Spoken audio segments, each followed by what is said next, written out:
day 2 of our review for our logarithm and exponential test, which is tomorrow-ish. And so I have been requested to start with some of the word problems that you guys started learning about on Monday. We did one yesterday, which you can see in the video. And today we are going to start with a half-life problem.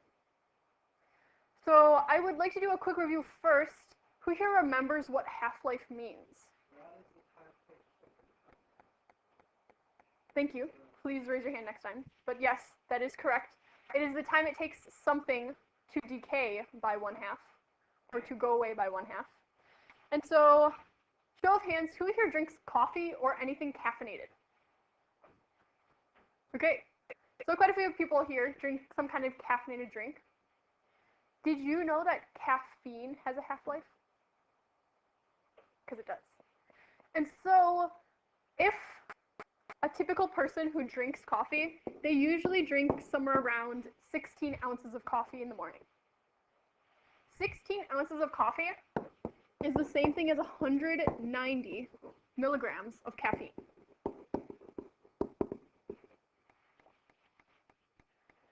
Caffeine has a half-life, and its half-life is about 5 hours.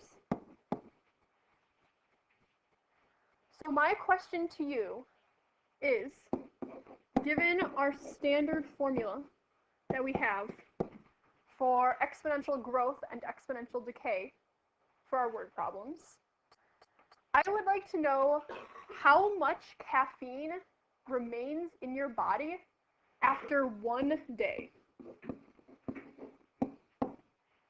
How much caffeine is still in your body after 1 whole day after you drink this coffee? And so, just in case you have forgotten, this N here stands for the end number of whatever you are looking at. This N with a small 0 stands for the start number. This T here stands for the time. And this K here stands for your constant.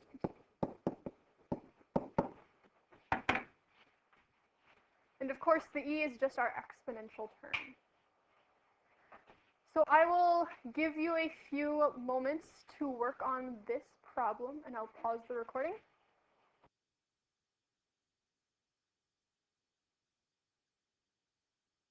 Here, there we go.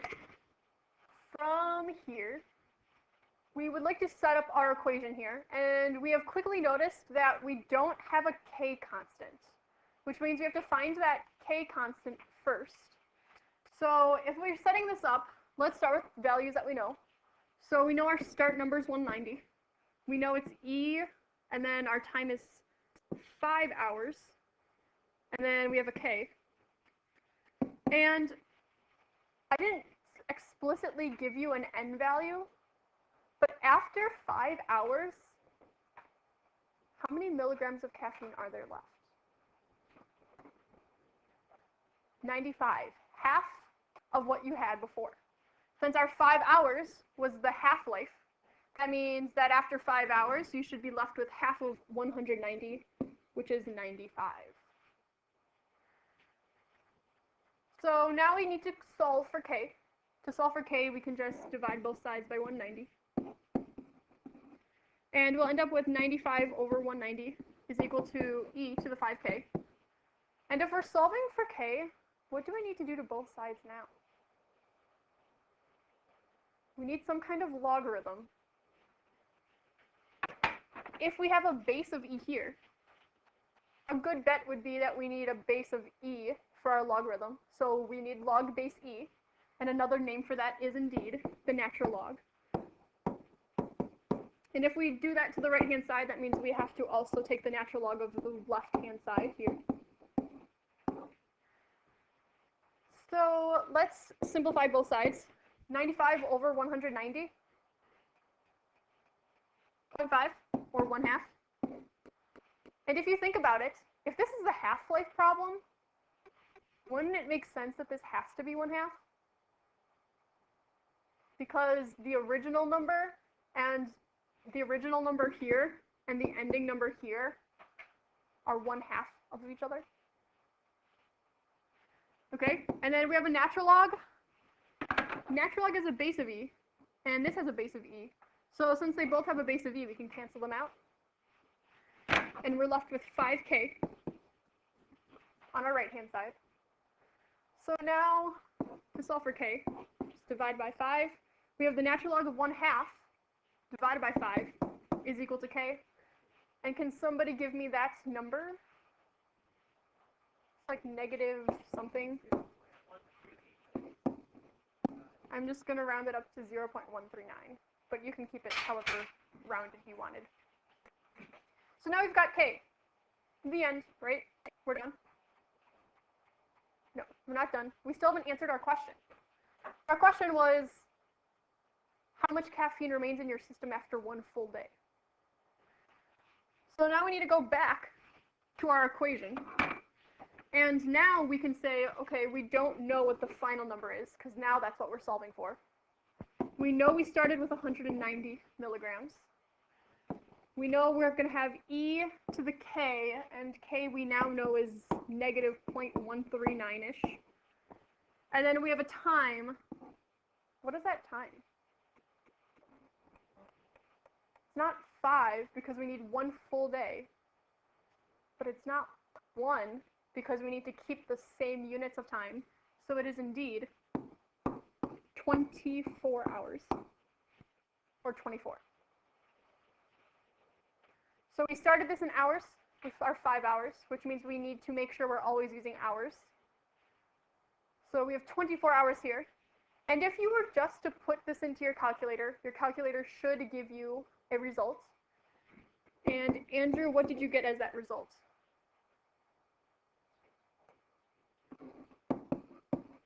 6.82 milligrams of caffeine left in your system after one full day. So if you think about it, if you only drank a cup of coffee every day, you're still building up the caffeine in your body. And if you have more than one cup of coffee every day, that's a lot of caffeine still in your system. No wonder you can't get to bed at night, right? Okay, question, yes? Was it the way where you basically just kept on taking half? Or how did you do it? No. So, what Server was teaching us the one day is when you're doing half-life, it's out of, so a half-life is out of 5 hours. Okay. So it'd be like, when you're sitting at the original, so you can find k, it's 95 equals 190 e k times 5 over, all over 5. Like, k is 5 or 5 to the other. So k times 5. K times whatever the time is divided by 5, because 5 is a half, but I ended up getting the exact same answer, different spot. Interesting. And you could get that way. And that way would work. Interesting. See, I learn new things every day as well. Okay, so if that worked your way, you can continue doing it your way, obviously. If you are lost, try this way, maybe. Or otherwise ask people around you, how did you do this? Okay, would we like to do another kind of word problem, or would we like to do a few other types of problems? One more word problem? Okay. Let's see. What kind of word problem could I do? This one's a little bit different. Instead of doing an exponential, this one has to do with logarithms. Did you know that you can represent sound in terms of logarithms? So, for example, this is definitely me nerding out about physics, so I apologize in advance. But there is something, who here has heard of the unit decibels? So like especially when you're like at rock concerts or you're looking at an amp, it says like, oh, 10 decibels or 100 decibels. Decibels are actually measured using a logarithmic system. And so, for example, this L here is basically your decibels. And this right here how you would measure a decibel. And so if this is your decibel here, or rather if this is your equation to find decibels here, there are different ways that we can find, or like basically these decibels relate to specific events. And so, for example, this I right here, it stands for intensity, and intensity is basically how loud something is. And if we can numerically assign numbers to intensity. So for example, if you had an intensity of 10 to the 2.5 power, how many decibels would you end up getting? So take a few moments, try and solve that one out. What did we end up getting for the decibels if we have an intensity of 10 to the 2.5 power? Look like they volunteered.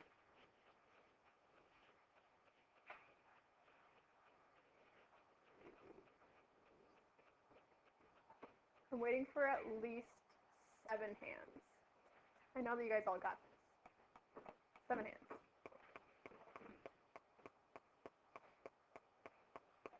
Okay.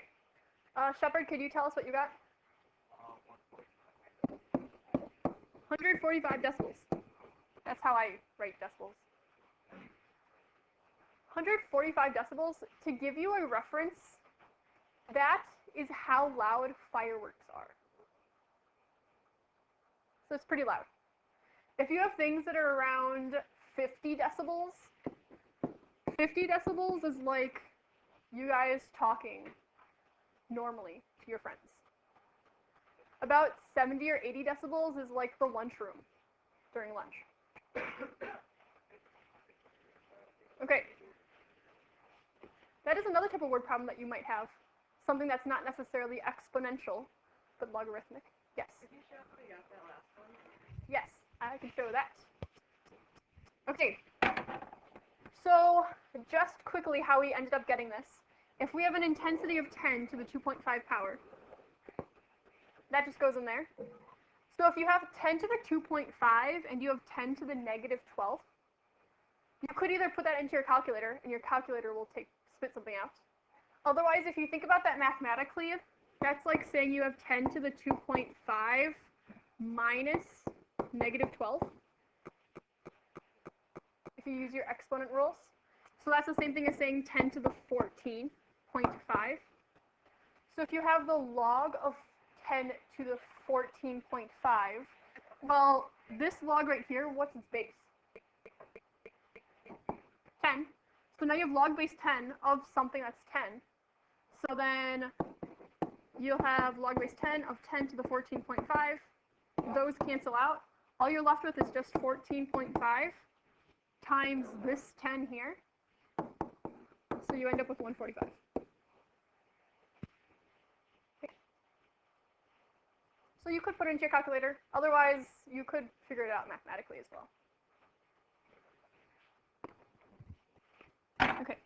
I would like to do some more solving problems, but before I do, let's try one of these problems first.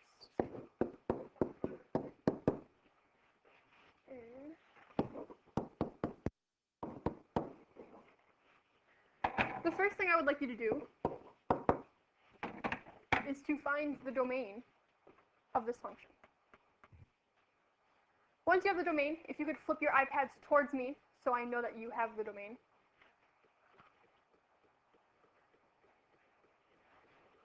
Yes.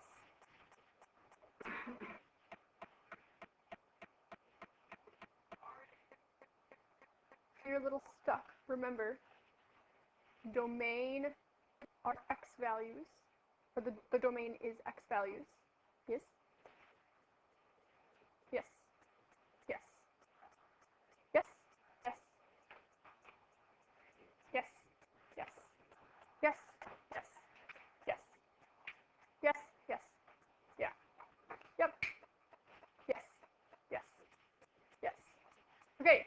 A lot of people are getting your domain if you look at this function here, what x values will crash this function? None of them. So you could use any x value you wanted.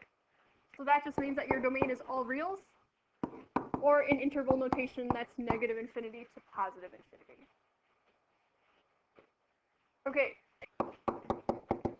Now I would like you to find the inverse function.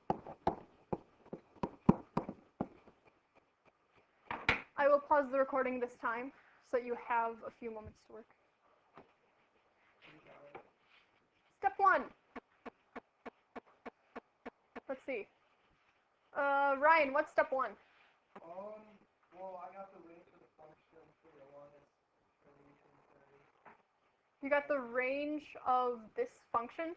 No, I got the range of the inverse. Okay, can you help us actually with the process of making this into the inverse? Well, I have no idea. I was just coloring. Okay, if we are looking for the inverse function, would you like to phone a friend to help you out here? No. Okay, then I guess I'll just have to call in somebody. I'm going to call in Olivier. Why did you call him? Because I think that he can help us with the first step in, if we're looking at this function here, how can we start the inverse process? Okay.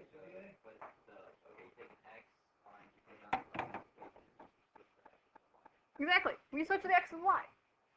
Step 1. Except I don't have a y. Oh, f of x is y. Yes, it is. So if you have y and you have x, if we switch these two, awesome, we've switched it. Now, what are we solving for? Okay, we need to solve for y. I'm going to guess that subtracting both sides by 5 is a good first step here, because I want to get this y term alone. And at this point here, now I'm stuck. I have no idea what to do next. Granny?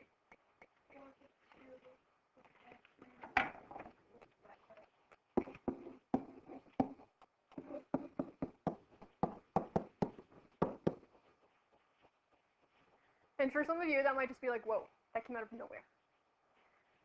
If in these types of problems you get to a certain step and you get stuck, what I would always recommend is look at what you have right now. What form is it in? So right now, when we were stuck, this was an exponential form. If you are in one form and you're stuck, try getting it into the other form and see if that helps you. Because a lot of the times it will.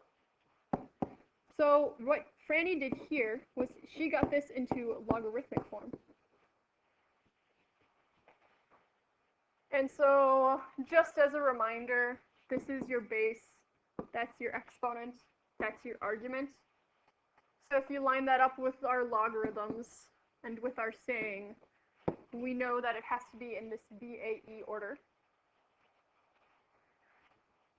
And that is how we ended up getting into logarithmic form. And from here, we're solving for y. Y is right there. We just need one more step. All you need to do here is multiply by 3.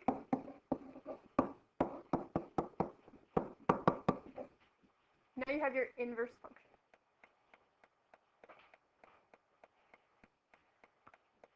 Okay, now I'm going to go back to Ryan, because he said that he found something. What did you find? The range of the inverse. Found the range of the inverse function, and what was it? It was all numbers. How did you end up finding that range? Mathematically.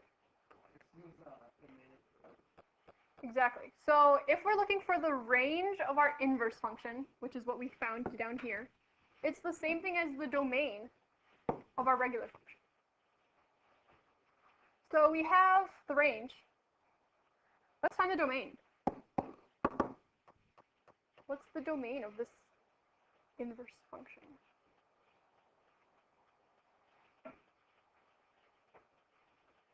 I'll pause and give you a few moments. For people who are able to find the domain, Which part of our inverse function were you looking at? Can you say that a little bit louder? The argument, indeed. That's this right here. And if you think about the argument, your argument in here has to be greater than 0. So if it has to be greater than 0, then we have x minus 5 is greater than 0. So what did you get for your domain?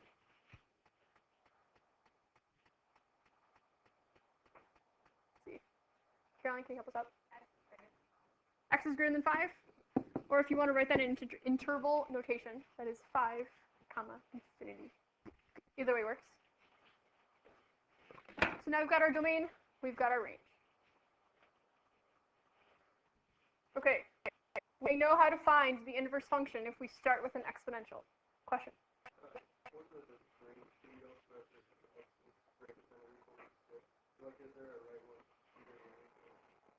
So that is a good question. And if we think about this, so we know that it has to be greater than 5, right? Could we use 5.5? Can you get 1/2 in here? So if you put in 5.5 for x, you'll end up with 5.5 minus 5. That'll give you 1/2. Can you have a log of 1/2? Yes.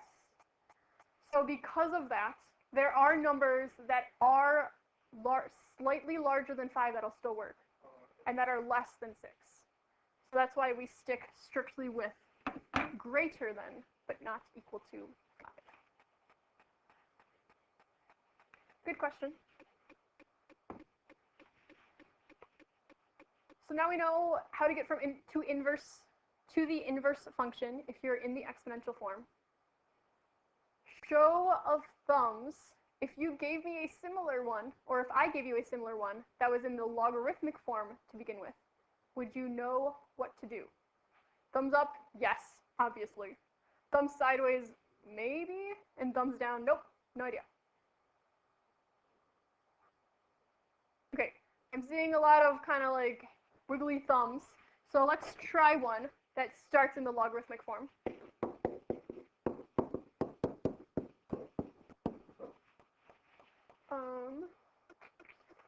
Let's go with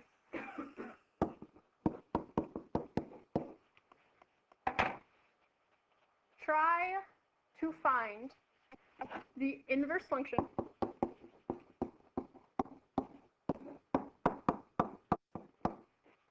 and then find the domain and find the range of the inverse function. I'll give you a little bit of time to work on that while I pause the recording. Inverse function first. Inverse function, again, we're just switching the x and the y. So this becomes x is equal to 1/4 times log base 12 of y minus 10. And then, let's see, to get y alone, I want to kind of get rid of this fraction. So I'm just going to multiply by 4 on both sides. So I have 4x is equal to log base 12 of y minus 10. And who can help me with this next step?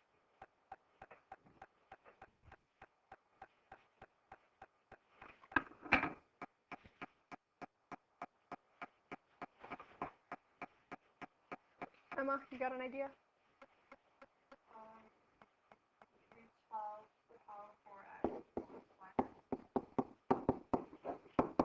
Exactly. If you were stuck at that point, we were in log form. If you switch to the exponential form, that's B, A, E, so your base, your exponent, and your argument. And now all we have to do is just solve for y. And we have y. Okay, show of hands. Who got there? Nice. But if you got a problem like this, and this is what you wrote, you would not get full credit. Because what else do we need to find? Domain and range. Please do not forget to find the domain and the range. Who can tell me what the domain is? Walt, you got it? All real numbers. Would you like to call on somebody to give us the range? Okay. I guess I'll use the dice today. Maybe. I have row 4, person 4. So that would be Katie.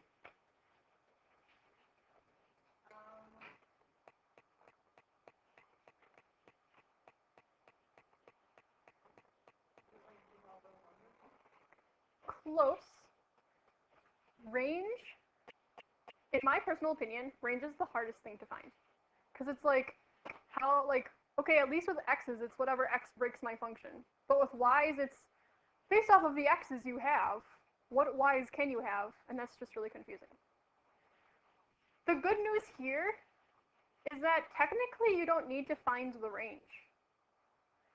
The range of your inverse function is equivalent to the domain of your original function. So if I look at my original function here, what's the domain of my original function? I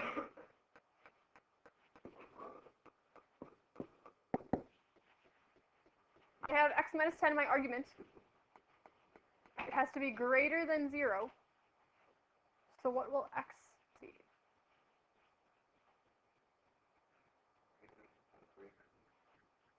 Exactly. We will have a domain where x is greater than 10. And because x is greater than 10 for our domain of our original function, that means that the range of our inverse function will be the same. So if you're ever not quite sure what your range could be, as long as you can find the domain of the original function, you are set. Okay, we have about 8 minutes left. So one last type of question I would like to do is another solve question like we did yesterday. So I'm going to make sure that I write this one correctly this time. I'm already writing it incorrectly.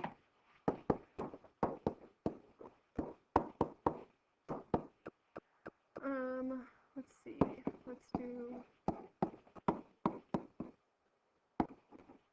I believe this is a -5. Let me double check. Nope, it's a +5. Look at me making all these mistakes. Okay.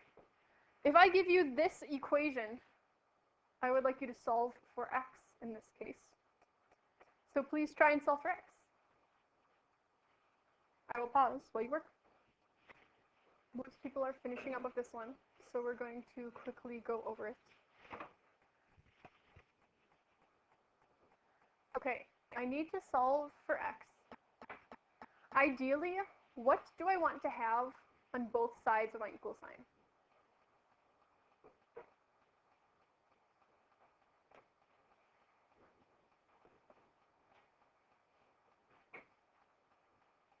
Let's see, do we want to keep logarithms in there?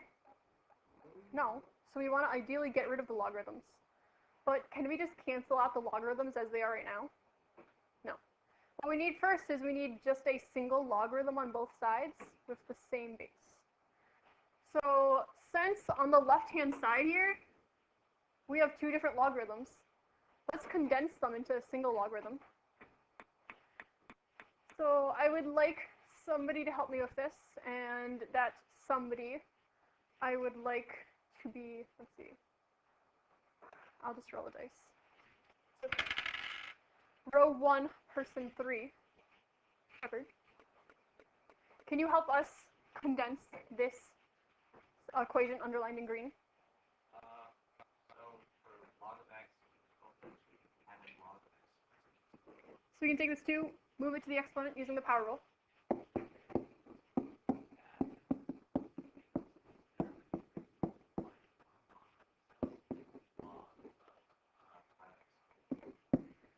then using our product property, we can indeed combine those two logarithms into one logarithm. Excellent. So now we have this logarithm, and it's equal to this logarithm underlined in blue, which we can't really simplify at this point.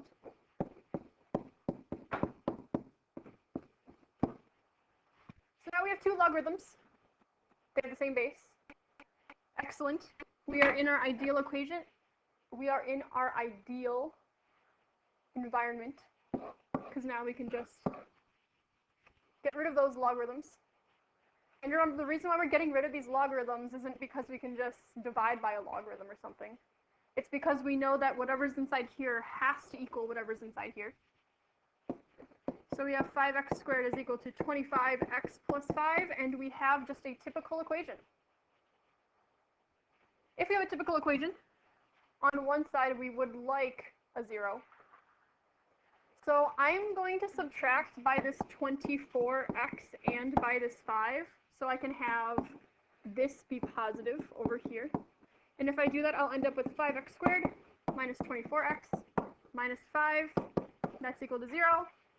If you factor this out, you'll end up with, I believe, those as your factors, and you'll end up with negative 1/5 and 5. Hold on. At this point, are you done? Can't have a negative. You have an extraneous solution. Cross it out, write extraneous, then you are done. If you are still looking for review problems that we did not address today, or we did not address yesterday in general, I have given you a small gift. That small gift is a purple folder on Schoology that is titled Petzled Review. And I would go into that folder, and there are review problems there for you to do. There are also solutions up that you can also look at if you are stuck. If you have questions before the test tomorrow, tomorrow is a 0 hour that is open for math, and I would love for you to flood Mr. Server with questions. That is all the material we're covering for today. Have a great rest of your day.